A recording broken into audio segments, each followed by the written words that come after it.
Chelsea, a club built on pride, passion and perseverance, chasing a dream that had eluded them for generations, the UEFA Champions League trophy.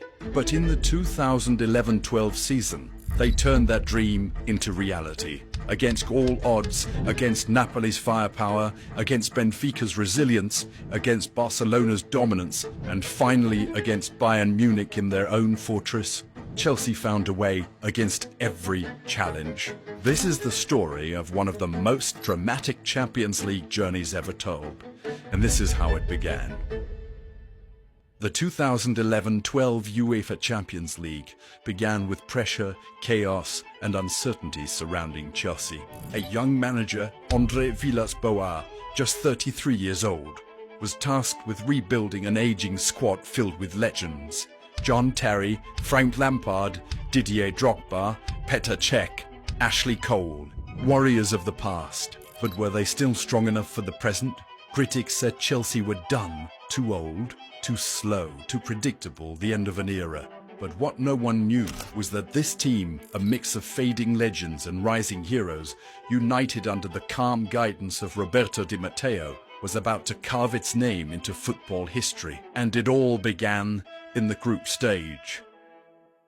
Chelsea entered Group B with Bayer Leverkusen, Valencia and Genk. At first, everything seemed under control. A solid 2-0 win against Leverkusen at Stamford Bridge. A hard-fought draw away at Valencia. A 5-0 demolition of Genk that reminded Europe of Chelsea's power. But cracks were beginning to show. A costly mistake in Belgium led to a disappointing 1-1 draw. Then a late collapse in Germany saw Leverkusen beat Chelsea 2-1. Suddenly qualification looked shaky. Everything came down to the final match. Chelsea versus Valencia. Win or face humiliation. But on that night at Stamford Bridge, Chelsea didn't just win, they dominated. Didier Drogba scored twice in the 3rd and 76th minute. Ramirez added another in the 22nd, and Chelsea finished the group with authority. They topped the group, but the real drama was far from over. In fact, it hadn't even begun yet. The round of 16 brought chaos. Chelsea versus Napoli. A Napoli side powered by Edinson Cavani, Ezekiel Lavezzi and Marek Hamšík. Fast, ruthless, fearless. In Naples, Chelsea fell apart. Juan Mata scored early to give Chelsea the lead in the 27th minute, but Napoli responded with 3 unanswered goals. Lavezzi in the 39th and 65th, and Cavani in the 45th. Napoli 3, Chelsea 1. A brutal scoreline, a broken performance.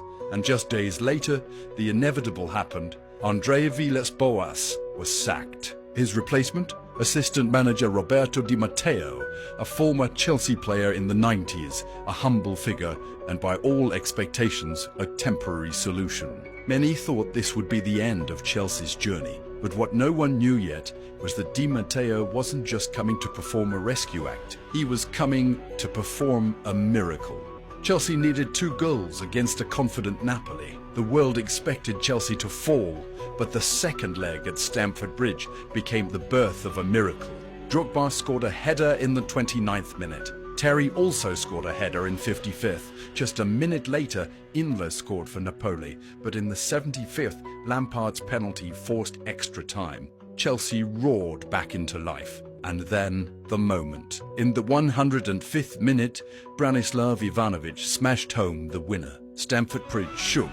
Chelsea 4, Napoli 1, aggregate 5-4. Chelsea had survived. The first miracle was complete. The quarter-finals brought Benfica, a team known for their discipline, structure and fight. Chelsea won 1-0 in Lisbon thanks to Kalou, then sealed the tie 2-1 in London. Efficient, calm, controlled. But the real battle, the one that would define their season,